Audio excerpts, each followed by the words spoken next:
Bueno, arrancamos.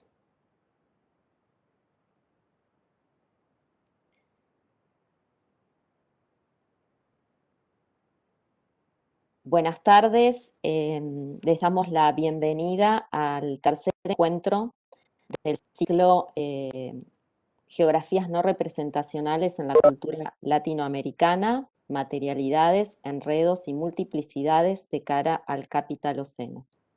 Este ciclo es organizado por el Grupo Cultura, Naturaleza, Territorio y es coordinado por la doctora Azucena Castro, que está haciendo su postdoctorado en nuestra facultad y está aquí presente. Para quienes se suman por primera vez a estos encuentros y a modo de contexto, les contamos que este ciclo busca poner en foco las aproximaciones a la geografía desde experiencias corpóreas y afectivas, así como performática, de lo humano y lo no humano, en el contexto del Capitaloceno. Y en esta búsqueda asumimos que las prácticas artísticas pueden funcionar como intercesoras para movilizar, accionar nuestro pensamiento. Es decir, pensar las imágenes para pensar con ellas y a partir de ellas otros modos de habitar, otros modos de coexistir entre humanos y no humanos.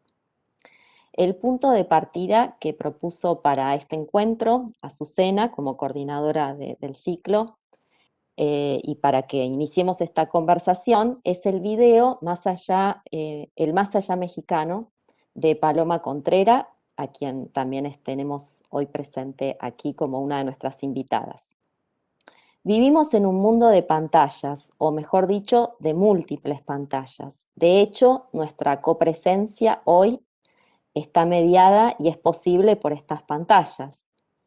Son muchos los artistas que eligen el video como soporte, como campo de prácticas artísticas.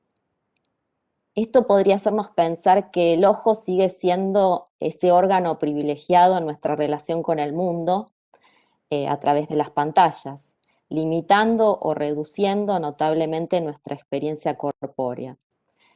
Por esto me parece oportuno traer aquí a Gilles Deleuze, quien decía que las visibilidades, lejos de ser datos del órgano visual, son complejos de acciones y reacciones, complejos multisensoriales, de acciones y de reacciones, de acciones y de pasiones. Si tuvieron la posibilidad de ver el video de Paloma, que gentilmente nos autorizó a que eh, dándonos el código para poderlo, para que todos lo pudieran ver, seguramente pudieron experimentar cómo se activa ese complejo multisensorial del que nos habla Deleuze. El encuentro de hoy se titula Llevarse el paisaje, conversatorio entre arte visual y geografía posthumana en torno a la obra El Más Allá Mexicano de Paloma Contrera. Las invitadas a esta conversación son Paloma y Juanita Sundberg, y quiero agradecerles en nombre del Grupo Cultura, Naturaleza y Territorio a ambas la disposición para ser parte de este ciclo. Y antes de pasarles la palabra, me gustaría presentarlas brevemente. Paloma Contrera inicia su formación artística en la carrera de Artes Visuales en la Escuela Nacional de Pintura, Escultura y Grabado, La Esmeralda. Poco tiempo después se integra al colectivo multidisciplinario Bikini Wax EPS y en el mismo año ingresa al programa educativo SOMA. Su obra explora diferentes medios como el video, la escritura, el dibujo y la performance, así como la producción colectiva paralela a su investigación personal. Su trabajo ha sido mostrado en lugares como en el Palais de Tokio, en el Frac Center Orleans, el Museo de Arte Moderno, la Galería de Arte Contemporáneo Antonio López Sáenz, entre otros. Y ha sido acreedora de becas como Jóvenes Creadores, FONCA, Next Generation Grantee y otros premios más. Vive y trabaja en la Ciudad de México. Y nuestra otra invitada es Juanita Sundberg, es doctora en Geografía por la Universidad de Texas. Austin, es profesora asociada e investigadora del Departamento de Geografía de la Universidad de British Columbia en Vancouver. Y bueno, yo tuve la suerte de ser su estudiante, ser alumna, conocí a Juanita en esa universidad y, y, y puedo decir que sus clases siempre fueron una inspiración para abrir esas cajas negras sobre las cuales solemos preguntarnos muy poco. Y entonces para mí es un placer enorme eh, que la tengamos hoy de invitada.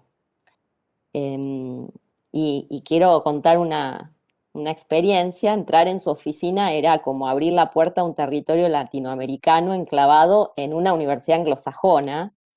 Y para mí como latinoamericana eso era hermoso, entrar a esa oficina y ver los cuadros, los tejidos, las esculturas, que todo me hacían traer un poco de Latinoamérica y que tenían tanto protagonismo en su oficina como los libros que albergaban las bibliotecas.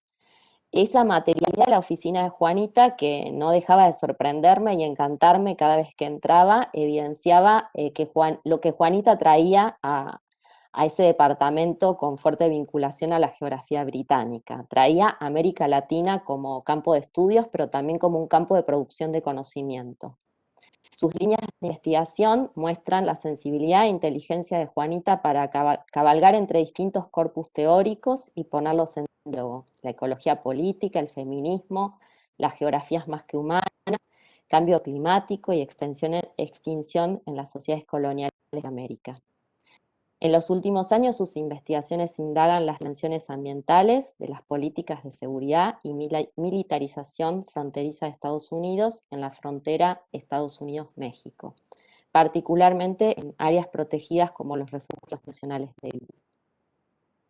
de Paloma y Juanita iniciarán este diálogo entre arte visual y geografía poshumana, que todos los que pudieron ver el video de Paloma también lo han iniciado, ¿no? Ya al mirar el video estamos entrando en ese diálogo. Cada una de ellas realizará una presentación en torno a los 20 minutos y luego abriremos la posibilidad para que quienes lo deseen realicen comentarios y preguntas, ya sea a través del chat o de manera directa, diciéndonos que quieren hacer un comentario o una pregunta y vamos a ir convocando a hacerlo. Bueno, entonces le paso la palabra a Paloma y estoy con Juanita. Hola a todos. Muchas gracias por la invitación. Me siento muy honrada también como de poder tener como otras conversaciones con personas que no están necesariamente cercanas y que no necesariamente tampoco ostentan como ciertos vicios de las discusiones alrededor del arte. Como que para mí eso siempre es bueno porque pone en tensión como mi propia obra y mi propia práctica. También quiero decir que yo uso muchas groserías, entonces pues para que no se saquen de onda. Y también si hay alguna cosa como del vocabulario, pregunta, interrupción, como que no tengo ningún problema que la haya, pues, ¿no? O sea, como para, de por sí como que el Zoom puede ser un poco cuadrado, como que no me molesta para nada y también como, y otra advertencia es que mi pensamiento es muy desordenado, entonces voy a ir así como por un chingo de lugares, pero voy a llegar a una conclusión, se los prometo. Y pues, no sé, como yo, un poco como la propuesta de la plática de hoy era como hablar como de los orígenes de mi investigación y de mi producción y luego que se abrieran como ciertas preguntas con Juanita, ¿no? Entonces, como, pues a mí sí me gustaría como contextualizar varias cosas, pero específicamente como cómo empieza como este tipo de pensamiento en mi producción, mucho tiene que ver con la educación artística mexicana y cómo opera. O sea, como para poner así como un contexto de cómo funciona la diferenciación de clases en un país como México, es que, bueno, es un país gigante en el cual, pues obviamente la mayoría del poder, educación, etcétera, está centralizado y hay una gran diferencia entre lo público y lo privado, ¿no? Entonces, digamos que yo pertenezco a la clase media mexicana, obviamente no soy un sujeto racializado en mi país, puede ser que al salir sí, pero aquí no, ¿no? O sea, como, y pues yo toda mi vida fui a una educación clase mediera privada hasta que llegué a la universidad. Y eso sí es importante porque digamos que durante toda mi educación, que ni siquiera era como, no es como que tuvieras que tener un chingo de feria para acceder a una escuela privada, sí era evidente que todos mis compañeros éramos blancos, ¿no? Entonces como que eso es importante, va a ser importante para la conversación después. Y bueno, yo entro a estudiar a la Esmeralda. Yo no crecí en la Ciudad de México, yo crecí en Guadalajara, ya después me mudé a la Ciudad de México y cuando entro a la universidad empiezo a topar como un montón de discursos y de líneas de pensamiento que van sobre todo alrededor como de lo que yo llamo que es un desclasamiento de la clase media, ¿no? De la clase media mexicana, o sea, como que hay toda una historia artística dentro del arte contemporáneo mexicano, sobre todo en el siglo XX, que tiene que ver en cómo la clase media que forma parte de las élites culturales, o bueno, dentro del campo artístico, habla como por el oprimido en representación y como un arte muy politizado. No estoy hablando como de que ese arte sea bueno o malo, o sea, aquí no hay juicios de valor, simplemente como que sí hay una tendencia a eso y para mí en la escuela también empecé a conocer que era muy difícil que yo me enunciara como desde mi propia clase, porque además, a diferencia de Estados Unidos, al menos en México, las políticas de identidad raciales están muy difuminadas, o sea, digamos como la historia colonial es distinta, ¿no?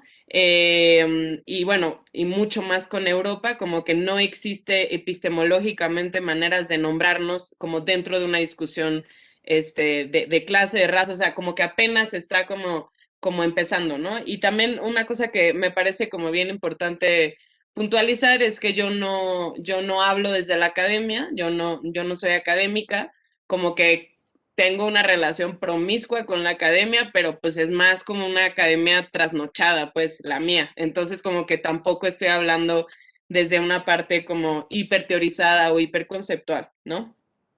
Entonces, como dentro de toda esta línea educativa, yo malentendí, como la mayoría de mis compañeros, que había que desclasarse o hablar del oprimido como para hacer una producción artística lo suficientemente interesante, ¿no?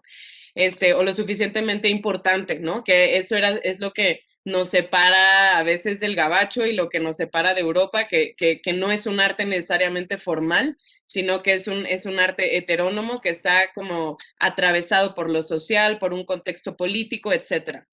Y entonces, obviamente, dentro de todos estos vicios clase medieros, que obviamente lo que esconden es una culpa colonial profunda, ¿no? Me empezó a interesar hacer distintos trabajos en diferentes territorios del país, ¿no? Y como con un montón de ingenuidad, como que eso también es como importante puntualizar y también como justo es como un acto pequeño de lo que hace el Estado, ¿no? O sea, el Estado mexicano, como sobre todo durante el siglo XX, pues nombra a un otro, ¿no? Que en este caso es el indígena, o sea, que no es además homogéneo, ¿no? Hay una particularización del sujeto, pero el Estado lo nombra como dentro de una generalidad, sobre todo como dentro de una élite cultural y aunque lo oprime sistemáticamente dentro de un sistema de castas contemporáneo, se beneficia de su identidad para generar un Estado-nación. O sea, y de ahí el mestizaje y hay como toda una necesidad como de reafirmar a la raza de bronce como un símbolo nacionalista, ¿no? Entonces, imaginemos que se hace así como un pinche caldo de cultivo chingón que todos traemos, así como dentro de nosotros, dentro de nuestro imaginario. Y al primer, digamos que dentro de una clase de historia de México, en la universidad, pues nos vamos por primera vez a la Sierra de Puebla, que es un territorio que no es el del video, de hecho es un territorio que es lo opuesto a ese clima. Es un territorio súper húmedo, es bosque de niebla, es espectacular, o sea, y obviamente cuando tú llegas, ¿no? Como desde tu imaginario citadino, ¿no? Pues empiezas a romantizar el paisaje, ¿no? Y como artista te empiezas a aprender y dices, bueno, es que yo me encantaría hacer como todo este tipo de cosas o como empezar a trabajar cosas y un poco así yo empecé, o sea, sin saber nada, como que yo me lancé al territorio como dentro de lo que yo después conceptualizo como uno de los ejes del más allá mexicano, es esta ingenuidad de la clase media a adentrarse a lugares que nunca va a entender, creyendo que entiende, ¿no? O sea, como que tú llegas ahí como un pinche turista, ¿no? O sea, como que llegas ahí como que creyendo que vas a aportar algo cuando no vas a aportar ni madres porque no entiendes nada. Y a mí esa parte es la que me parece más interesante, pero eso me tomó años llegar a esa conclusión porque en ese momento como que yo empecé a idear un proyecto muy bonito, muy políticamente correcto, ¿no? Como que me gané el Fonca con eso, gracias Fonca por digamos, por darme dinero para ese proyecto.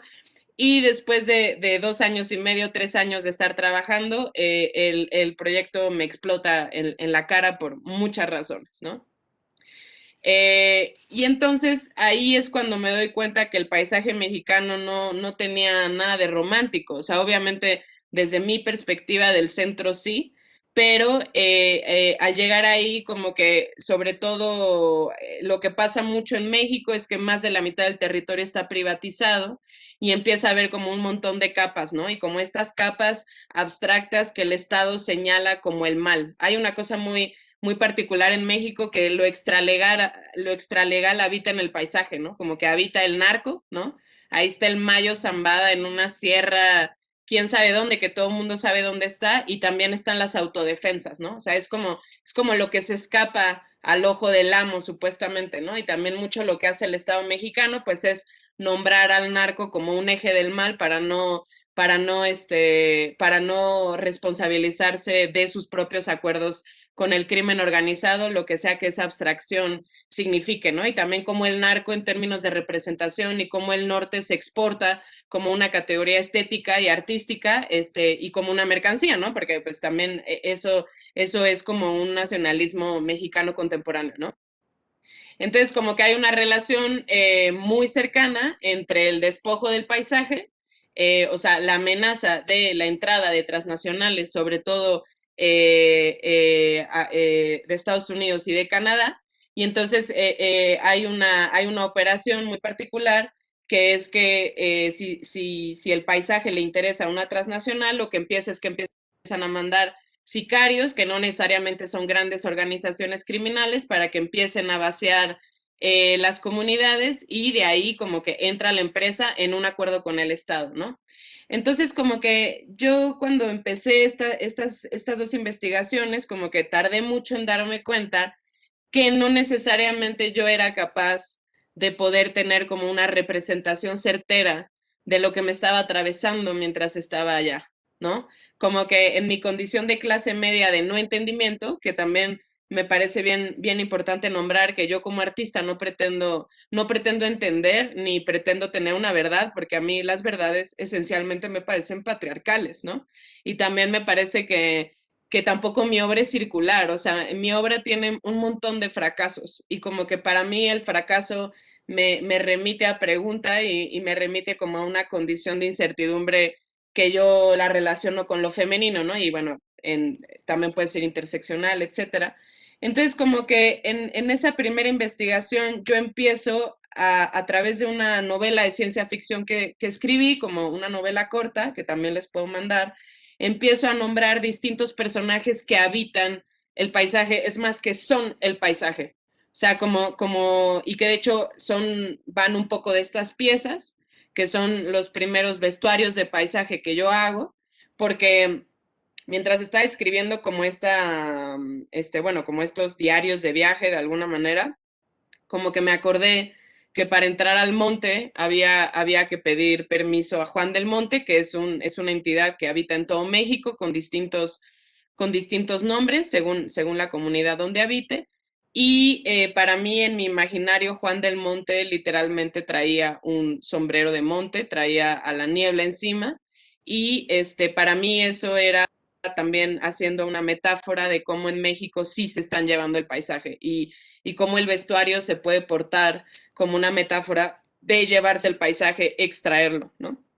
Entonces, como ese fue como mi primer, como la pérdida de inocencia ante el paisaje que yo tuve, o sea, como que yo todo lo narro en una primera persona, como hasta cierto punto, no sé si ingenua, pero como un poco también como siento como desde el fracaso y también como habitando qué era lo que a mí me estaba viendo, en este caso el paisaje, y el paisaje para mí definitivamente es testigo, y en México el paisaje mata, viola, pero también cobija y también cuida y también es un lugar de contención, y para cada sujeto es diferente.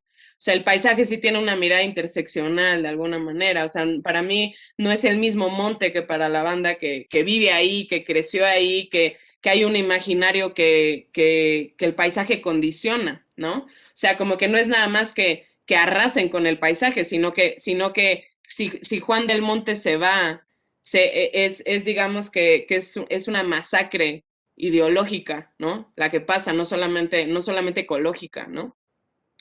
Y paralelamente, pues empiezo a trabajar un proyecto en la zona centro-norte del país. Al principio con una colega que ya tiene un proyecto a las afueras de Zacatecas de un museo comunitario en el cual ella y su familia llevan mucho tiempo trabajando. Yo me acerqué, empecé a trabajar con ella, ya no trabajamos juntas, pero sí en algún momento como estuvimos en este proyecto, ¿no? Entonces yo empecé simplemente a ir, o sea, yo trabajo con investigaciones de largo aliento, como yendo a ver, ¿sabes? Así como, y mucho también, no sé, como simplemente como dejándome atravesar de alguna manera. Y bueno, después de eso, yo llego a la mina de mármol, ¿no? Por una cosa también muy azarosa, y conozco a un ingeniero, y ese ingeniero y yo, que eso también como que me parece bueno nombrar, como que existe como un cierto tipo como de atracción platónica, y empezamos a tener como una correspondencia. También me parece importante nombrarlo porque no es nada muy sofisticado tampoco, o sea, no es nada muy sofisticado en el sentido de que no fue como una actividad de campo antropológica, fue a partir como del azar y la casualidad, y como que también no digo que a partir del descuido, pero sí como en la práctica artística, o al menos a mí no me enseñaron ni una pista de cómo hacer investigación. O sea, como que yo hago video y yo produzco y yo hago investigación de una manera completamente salvaje, ¿no? Que se ha sofisticado por referencias cercanas, pero en realidad como que no tiene una cosa así romántica, antropológica, que yo llego con el equipo, no, pues todo es también bastante, o sea, como que lo que sostiene a las investigaciones son los afectos y son los errores, y creo que está muy bueno transparentarlos, ¿no? Entonces, como empecé a ir a la mina de manera regular, o sea, cada vez que iba a Zacatecas me lanzaba a la mina, todo a partir, que era lindo, como mensajes de texto y también correspondencia, como una correspondencia epistolar con el ingeniero. Y después, básicamente un día, después ya de un largo tiempo, yo decido filmar. Yo todo lo filmé con un celular. Me parecía, de por sí era violento mi presencia ahí. Ya para mí era doblemente violento llegar y sacarme el pito con un equipo cinematográfico o algo así. O sea, yo necesitaba como con lo que tenía, y me acuerdo muy bien de estar ese día y no poder ver nada en la pantalla porque el sol era demasiado fuerte. Entonces tampoco sabía lo que estaba filmando, y también cuál era mi relación en un lugar pues que eran puros vatos, ¿no? Y que eran hombres que en términos de clase, pues están muy oprimidos por un sistema patriarcal que en Latinoamérica mata, ¿no? Y esclaviza, y también y disciplina, ¿no? Y también como ver estos cuerpos disciplinados en un lugar de trabajo y yo también como desde un lugar de privilegio cultural, ¿no? Entonces también ahí es cuando la teoría te queda corta, ¿no? Cuando el feminismo como de repente como que no se puede aplicar, ¿no? Como que la teoría no alcanza porque la relación y los cuerpos son otra cosa de a veces, ¿no? Y después de eso filmé en un día, ¿no? No vi el material hasta llegar a la Ciudad de México y a partir de esta filmación salvaje y paralelamente con un guión que yo ya había estado haciendo como una especie de diarios de viaje, empiezo a editar el video y empiezo a nombrar ciertos personajes, en este caso la mina, el ingeniero, también como que veía, pasó una cosa muy loca, como también desde el centro el norte mexicano se vuelve como en la equivalencia del sur global, ¿no? Académico, como que es este norte, y de hecho Zacatecas todavía no es norte, es como una parte geográfica que es cercana, pero que se emula un tipo de representación que después se mercantiliza en el centro, ¿no? Entonces como que también eso me volaba mucho la cabeza esa ficción.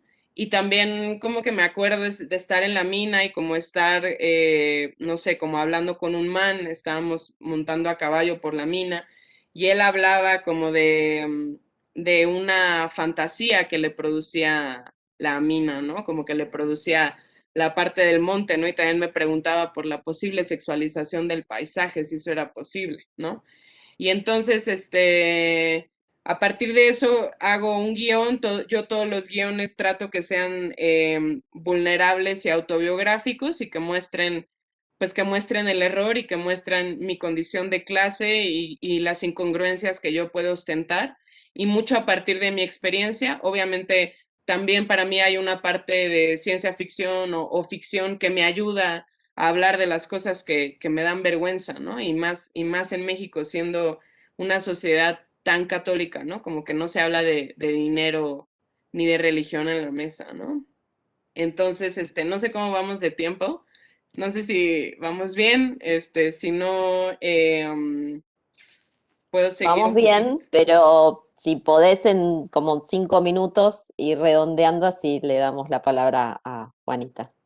Pues creo que eso sería, o sea, yo creo que podemos seguir hablando, pero eso es como un poco, también una cosa es que mis piezas, así como tal vez como para concluir, o sea, como que ya les puse este contexto, es que ya a la hora de hacer imagen o de hacer representación, como que yo apelé por un tipo de representación pop, no para amortiguar lo que pasa en ese contexto, sino como para no escapar un poco como de la exotización también como de lo rural que no ha cambiado demasiado desde el siglo XX, desde la Revolución Mexicana, ¿no?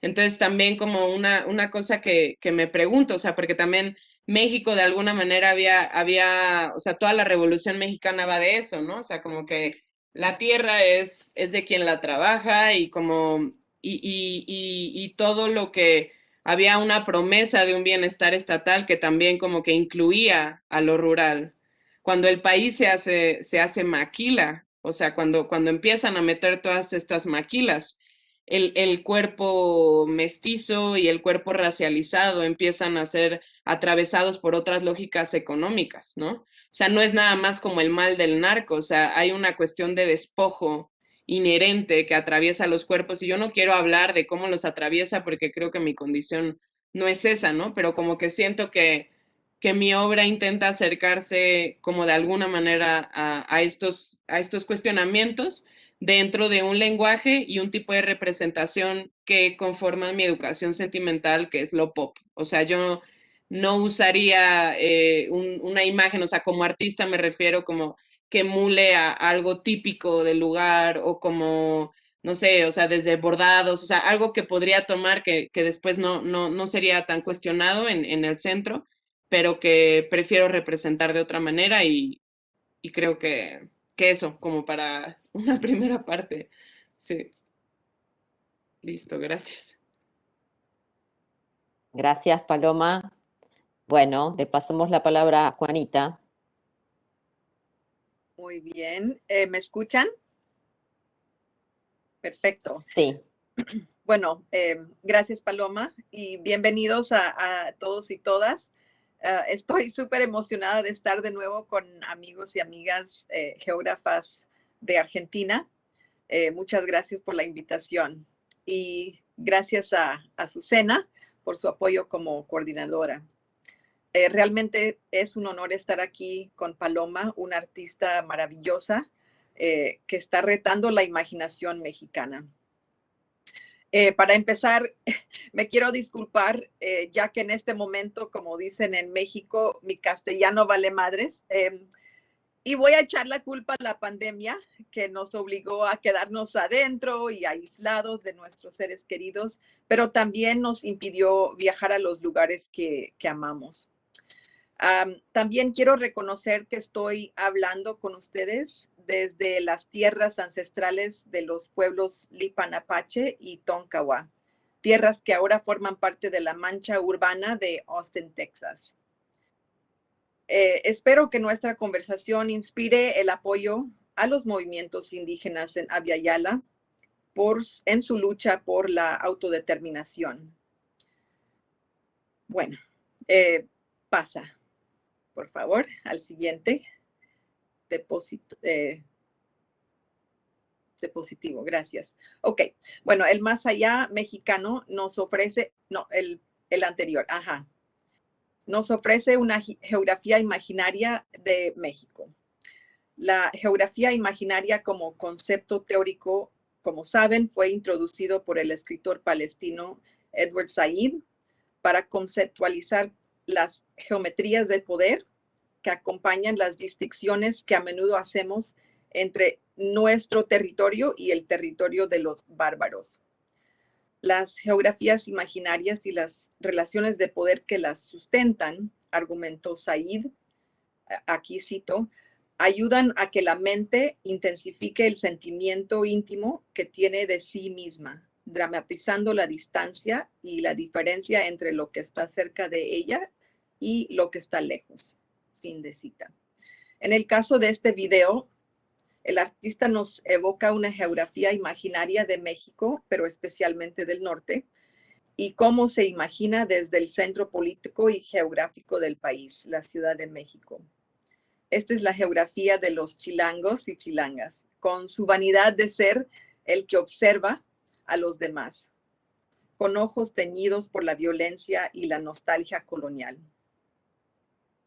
Nostalgia por lo que fue marcado como extraño, exótico y luego sujeto a políticas coloniales de eliminación. ¿Pasa?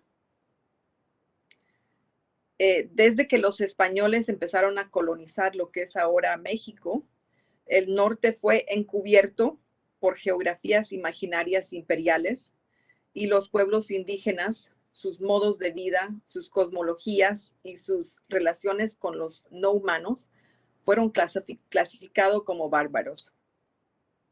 Pasa. Desafortunadamente, como Paloma nos ha dicho, las políticas coloniales de eliminación continúan. Por ejemplo, 3 yaquis han sido desaparecidos o asesinados desde mayo en el estado de Sonora. Luis Urbano y Tomás Rojo estuvieron involucrados en la defensa de su territorio, defendiendo sus relaciones con los ríos y el desierto contra los gobiernos estatales y federales que continúan robando sus aguas. El robo empezó en 1940, cuando el presidente Lázaro Cárdenas ordenó la represa del río Yaqui por primera vez. Y recientemente el gobernador construyó un acueducto que se llama Acueducto de la Independencia, para llevar agua desde el río Yaqui hasta la ciudad de Hermosillo. El nombre del acueducto plantea la cuestión de la independencia para quién y a costo de quién. Esta violencia deja a los yaquis, los custodios de sus aguas y tierras ancestrales, a morir de sed en sus propios territorios. ¿Pasa? En el norte, en el video, el norte parece vacío, las tierras áridas incapaces de sostener la prometida revolución agrícola. Este es un lugar imaginado como hostil, un páramo desértico, un lugar donde el machismo parece necesario para enfrentar la hostilidad de la tierra y arrancarse la vida. Un lugar donde se prepara el ganado para su transporte al matadero. Un lugar desierto por hombres y ocupado por mujeres que esperan. Un lugar imaginado fuera del alcance del Estado, donde los narcos hacen sus propias leyes. Un sueño masculino. Un lugar donde las mujeres inician búsquedas por sus desaparecidos, cavando en el suelo con la esperanza de encontrar un rastro de sus seres queridos. Un lugar donde el paisaje mismo es extraído y llevado a otros lugares para nunca regresar. El más allá mexicano también nos ofrece imaginarios geográficos del sur, como un lugar oportuno para la investigación antropológica sobre pueblos indígenas. Llegamos a entender esto cuando el narrador se acuerda de un maestro de antropología que menciona la importancia de sentarse con la gente a comer cochinita pibil, un platillo originario de la península yucateca que no se habitúa a comer en el norte del país.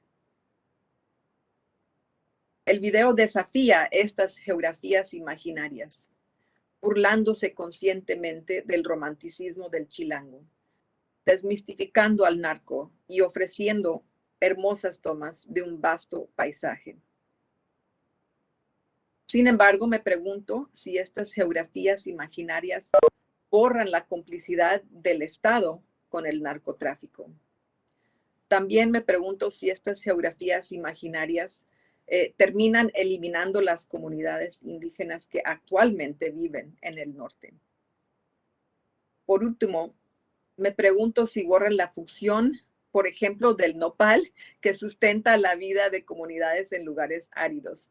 El nopal es y es más que un ícono pop. A lo largo, como dice el narrador del video, no hay manera de hacer justicia a lo que está allá. Los ojos borrosos no pueden ver a través de los sedimentos del tiempo que cubren los restos de los desaparecidos. Pasa. En el tiempo que me queda, quiero concentrarme en el significado de un paisaje que es capaz de ver. En el video, el paisaje norteño está enmarcado como un testigo de la explotación, pero también nos cuenta el narrador, devuelve la mirada. Además, es un paisaje que es capaz de generar vergüenza al contarnos una historia de ultraje y violación. Pasa a ver si esto funciona. ¿Otra vez? Ok, muy bien. Como testigo, el paisaje desafía las suposiciones más básicas que tenemos sobre lo humano, como algo excepcional, como el único ser capaz de mirar y juzgar. El video, afirma el artista en su preámbulo, tiene como objetivo ficcionalizar el libre albedrío del monte. Y no podemos negar que el paisaje, como un ensamblaje de seres vivos, afecta la vida humana. De hecho, el video nos muestra cómo el paisaje amenaza a los seres humanos con su aridez, sus plantas espinosas y cañones profundos.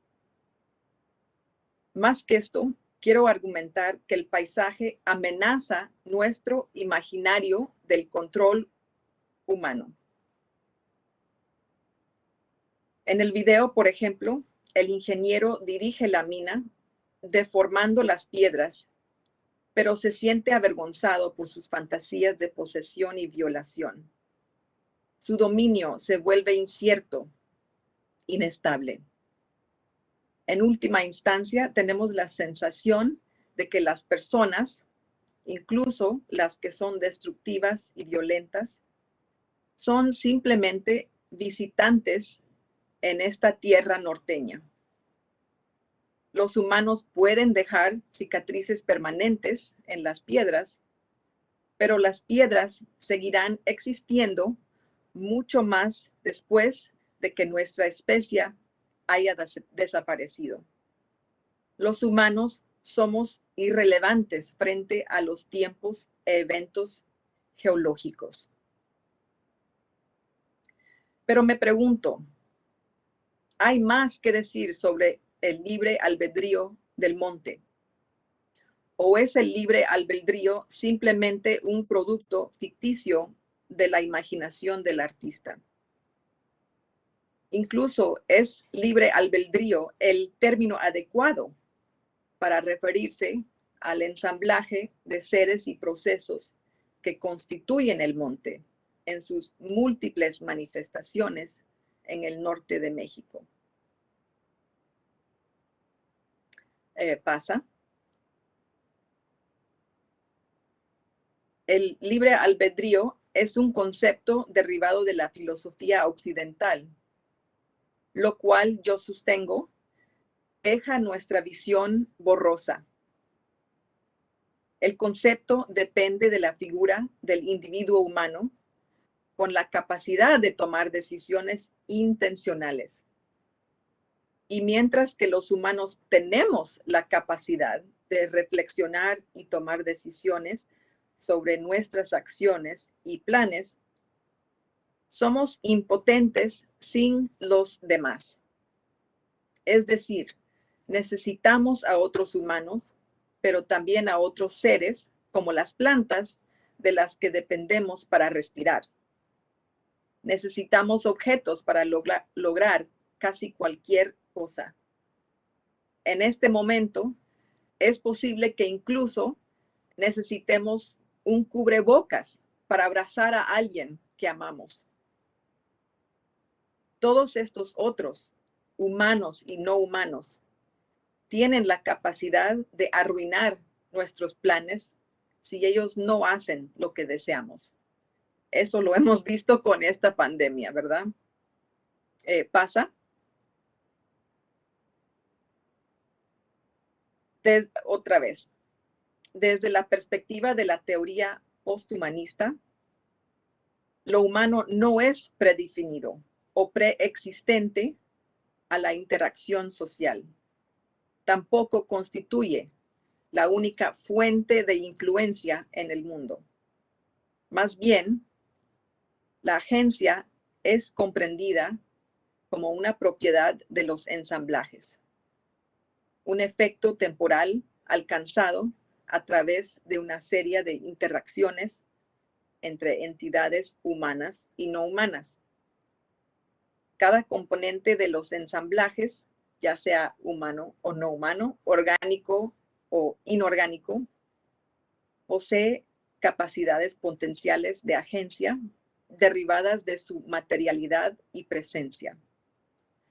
De manera que la agencia no es un atributo únicamente humano, sino una propiedad relacional y distributiva, resultado de asociaciones que definen la capacidad de afectar el devenir de las cosas o los procesos de llegar a ser. Por tanto, mi primera pregunta para Paloma es la siguiente. ¿Por qué necesitas ficcionalizar el libre albedrío del monte? En otras palabras, ¿por qué es tan difícil reconocer la agencia de los no humanos?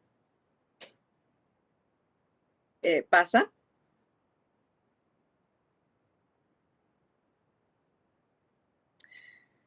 Somos incapaces de aprender, y aquí cito el preámbulo del artista, a escuchar los secretos del monte, entender conversaciones entre cactáceas y saber más sobre la vida oculta de las piedras. Por mi parte, quiero desarrollar estas habilidades, no para obtener un mejor control sobre estos seres o someterlos a mis deseos, sino por respeto a la vida que llevan, las relaciones que fomentan y las historias que pueden contar. Si aprendo a escuchar y prestar atención quizás pueda desarrollar mejores relaciones con estos seres. Pero si la ficción es nuestra única opción, corremos el riesgo de mantener vivas nuestras geografías imaginarias. En ese caso, el paisaje del norte seguirá siendo un lugar amenazador y vacío. Sugiero que la verdadera amenaza proviene de nuestra ignorancia del desierto y las muchas formas de vida que lo constituyen. Porque no es el paisaje en sí el que crea amenazas, sino cómo los paisajes están entrelazados en las políticas estatales, el genocidio, los sistemas políticos económicos y las relaciones extractivistas como las que muestran en el video de Paloma. Sigue, pasa, perdón. Por ejemplo, las políticas fronterizas de Estados Unidos enmarcan al desierto de Sonora como hostil, una barrera natural que desanimará a quienes desean ingresar al país sin autorización. Como consecuencia directa de estas políticas fronterizas, se han recuperado los cuerpos de al menos 3,000 personas en Arizona en los últimos 20 años. O sea, personas que estaban en el proceso de migrar. Debido a estas muertes, el desierto se enmarca como un corredor de la muerte. Sin embargo, este discurso de la muerte borra, por ejemplo, la creencia de la comunidad indígena Tohono O'odham de que el desierto es su madre, la fuente de la vida. También se borra la riqueza de la vida en el desierto y las muchas criaturas y organismos que lo constituyen. Pasa. Como sugiere el preámbulo de Paloma, quizás no le estemos haciendo las preguntas correctas al horizonte, ya que tal vez las respuestas estén en la humedad de la tierra.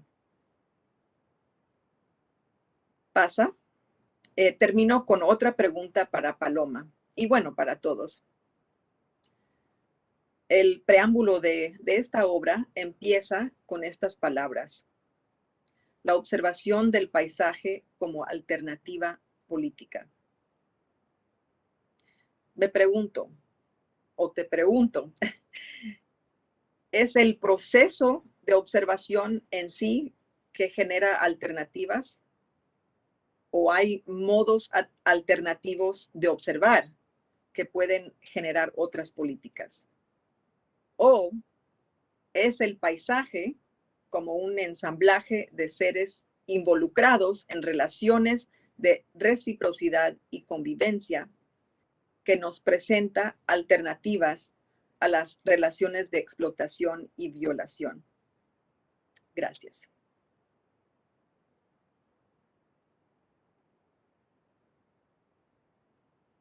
Muchas gracias, Juanita, por esta lectura, estas formas de entrar al documental, al archivo visual que nos presentó Paloma con su trabajo, ¿no? Y agradecerte todas estas preguntas que le haces al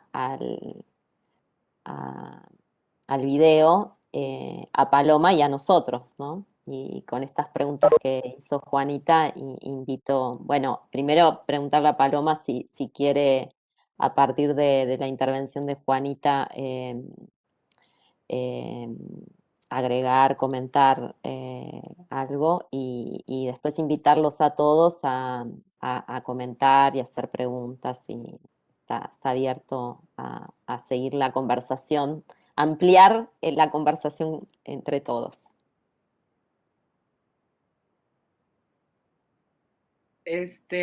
Sí, la verdad, Intentaré ser lo más breve para que pueda haber como participaciones.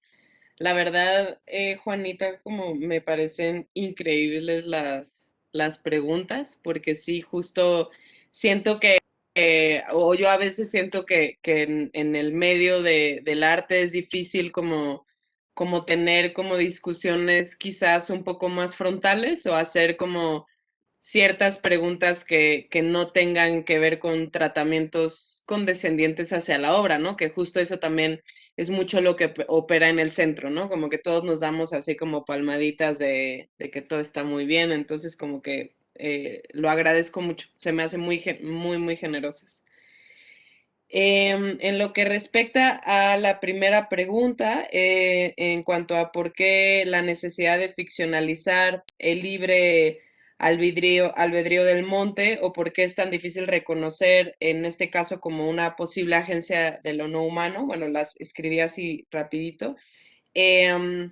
Como que para mí uno de los ejes como más importantes de mi obra es como la producción de ficción, o sea, como para mí la ficción no es una antítesis como de lo verdadero o de la representación fiel de algo. O sea, como que yo la ficción sobre todo la relaciono mucho a la escritura y a la literatura. O sea, como que me parecen como mecanismos muy prolíficos y muy eficientes para hablar de ciertas cosas. O sea, como que yo reconozco que en mi trabajo como artista, o sea, porque también a mí hay algo que me pasa mucho y que no es que me espante ante la imagen hiperviolenta que circula alrededor de los conflictos, que varios de ellos tienen que ver con el acuerdo Estado-paisaje, o sea, como lo que les estaba hablando del despojo, como la presencia del crimen, estos cuerpos que son atravesados por un montón de cosas, ¿no? O sea, por ejemplo, en este lugar, como pues los hombres jóvenes casi no hay, ¿no? O sea, la mayoría de los hombres jóvenes tiene que emigrar. Entonces también como cuál es la condición femenina frente a un paisaje así y que no es la condición femenina de la Sierra de Puebla, que es un paisaje de bosque de niebla que da, sino que aquí parece que no hay nada, ¿no? Pero sí hay. Eso obviamente también como que me parece importante dentro de la ficción reconocer cuál es mi condición como artista. O sea, yo básicamente, o lo que yo quiero pensar son otras posibilidades de representación en imagen. Y ahí entran también como un montón de preguntas de, bueno, y esa representación a veces es condescendiente, a veces no es necesariamente como lo suficientemente explícita frente a ciertos posicionamientos, pero yo me voy hacia cierta estética porque también conozco gente que está muy metida en ciertas organizaciones y como que me parece importante que ellos sostenten el trabajo de documentar bajo otros medios o como otros tratamientos estéticos. Y también una cosa que me parecía como bien importante decir es que también el tipo de imagen que yo manejo también se distancia conscientemente de una representación artística de ciertas cosas que ha sido formulada por hombres históricamente, como un tipo de imagen como muy politizada, súper masculina, hiper patriarcal. Entonces yo decía, bueno, no como porque use materiales suaves, no estoy hablando de la ultraviolencia, ¿no? Como de hecho eso puede ser como también un juego de otras preguntas que yo siento que operan en la ficción, como que yo la ficción más bien la veo como un lenguaje para poder articular cosas, pero que yo espero que no esconda. A ver, denme un segundo porque se va a desconectar mi computadora. Espérenme, denme un minuto. Espera.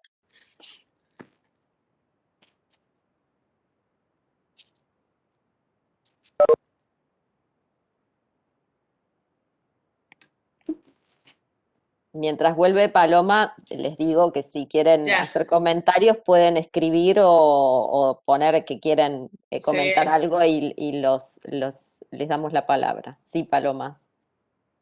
Y también como justo como que yo algo que me gustaría cada vez tener más presente en mi obra es como, o sea, que como que lo veo relacionado a tu pregunta, es también, yo lo que intento nombrar es lo que nunca voy a entender. O sea, como que cuando mi cuerpo se enfrenta a otros cuerpos que entienden un paisaje de una manera completamente, o sea, yo ni siquiera sé si lo comprendo. Como que hay un abismo ahí, como que también yo intento como no, de alguna manera, no sé si lo logro, porque tampoco me quiero poner en esa posición, como que no intento hablar por el que sí conoce o por el que yo considero que sí conoce, ¿no? Entonces, como que para mí ese abismo o sea, yo como que reivindico la ignorancia para poder hablar desde una mirada del centro, o sea, no reivindico la ignorancia como, o sea, lo hablo como en término metafórico para decir, bueno, ¿qué son estas cosas que yo no estoy entendiendo? Que quizá en un cierto poder de representación que yo tenga, puedan visibilizar como todas estas capas que tú estás nombrando bajo otro medio. Por ejemplo, ¿cuál es la relación Estado-paisaje? ¿Cuáles son las relaciones extractivistas? O sea, o sea, desde lo personal, o sea, es como este acto metonímico de hablar como de lo absurdo de lo personal, que a mí eso me parece divertidísimo, porque es como cuando hablas de tus problemas, pues a nadie le importa, ¿no? Entonces, ¿cómo hacerlos lo suficientemente importantes y sublimar un cierto posicionamiento de cosas que sí me interesan, más no creo tener a veces como la autoridad de decir, oigan, yo estoy haciendo esto? Es como, yo represento imágenes dentro de un lugar, de una condición sumamente promiscua que elaboró desde el centro, desde un sujeto no racializado, pero eso no significa que no tenga agencia, ¿no? Entonces, como que también a mí me parece bien bonito cuando nos posicionamos en el lugar de las preguntas y como que la generosidad de tus preguntas como que para mí van ahí, o sea, es como, ok, ¿qué incongruencias estoy ostentando o no? O de qué manera como que mi trabajo puede ir hacia otras partes donde ciertas cosas tal vez puedan ser mucho más concretas o mucho más fuertes, ¿no? Y para mí, en la última pregunta para ya terminar, la observación del paisaje como alternativa política, yo sentía que aún dentro de que mi mirada está condicionada por un montón de cosas, como que yo recuerdo las primeras veces que iba, pues básicamente lo que hacía era escuchar y observar. Entonces, como que desde ahí, y que ahí podemos meternos a otra turbo discusión de si eso obviamente extrae ciertas cosas, ¿no? O sea, yo no estoy peleada con eso porque sí lo hace, ¿no? O sea, no me voy a dar baños de salud porque eso es lo que no hace el artista, pues, ¿no? Entonces, como que yo sí creo que tiene que haber otras alternativas políticas además de la observación. O sea, yo llegué a esa, ¿no? Como primera, pero me gustaría pensar cómo reivindicar la radicalidad de un arte latinoamericano que operaba en el siglo XX y que dentro de las políticas neoliberales se ha difuminado en su relación con el mercado. Y eso es verdad. O sea, es decir, cómo podemos tener posicionamientos más concretos. O sea, también como que hay muchas movidas 60, 70 que sí se estaban posicionando de un pensamiento radical del siglo XX que no es emularlo porque el sistema económico cambió, pero sí analizar cómo opera ciertos discursos en ciertos espacios, ¿no? Y pues creo que ya, porque si no me puedo ir una hora, pero muchas gracias. Gracias, Paloma. Bueno, no sé si hay comentarios, preguntas. Azucena está levantando la mano. Cita también. Bueno, empezamos con Azucena. Bueno, muchas gracias a las dos porque me pareció las dos intervenciones estéticas y teóricas se entrelazaban muy bien y hay muchos puntos interesantes para discutir. Y quería preguntar a Paloma por ese uso de los disfraces que hay en tu obra. O sea, las vestimentas, pensaba también en esa voz masculina, ¿no? Y para hablar de tu autobiografía, de cierta manera, que pareciera también como un disfraz, ¿no? Entonces, me quería que comentaras por qué esa estética, por qué esas máscaras o disfraces, y bueno, comentaste antes que eran del pop, pero me preguntaba si había alguna relación con tus ideas sobre el paisaje o tu acercamiento al paisaje. Y entonces también para Juanita me preguntaba, me pareció muy interesante, importante hablar de el ensamblaje y la esencialidad de los lugares, que no son paisajes, digamos, en el sentido del paisaje construido y enmarcado, sino son lugares, ¿no? que están vivos. Entonces, me preguntaba cómo desde la teoría eh, podemos hablar del paisaje o del lugar de maneras superadoras el discurso antropocéntrico. O sea, porque hablamos que el paisaje tiene esencialidad, que el paisaje respira y habla. Y me preguntaba si quizás recurrir a las maneras en que hablan diferentes comunidades indígenas sobre el paisaje y sus maneras de conjura, de negociación de la vida con el paisaje podría ser una solución superadora a esas maneras antropocéntricas de hablar de la agencialidad del lugar. Bueno.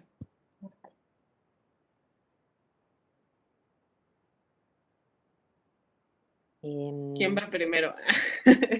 Como quieran.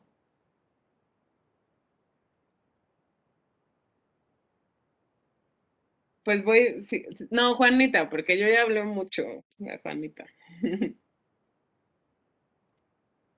Pero es que yo también quiero, quiero escuchar las respuestas sobre los disfraces porque sí me interesó mucho esta idea no binaria, ¿no? Bueno, no es una idea, sino que es un sentido, algo que sentí, que este mundo no es binario y eso pues lo entendí o lo pensé con esta voz masculina y cómo el paisaje a veces habla y luego habla el ingeniero y luego hablas tú y las piedras. Me encantó, me encantó. Y bueno, también quiero decir de antemano que mis preguntas y críticas vienen de un lugar de apreciación porque me encantó el video y soy muy literal. Me dice siempre mi mamá, eres muy literal. Entonces, a veces, sí, termina siendo no tan... Eh, esa, esa tendencia a ser muy concreta a veces no me sirve. Bueno, nomás quiero decir que en términos de los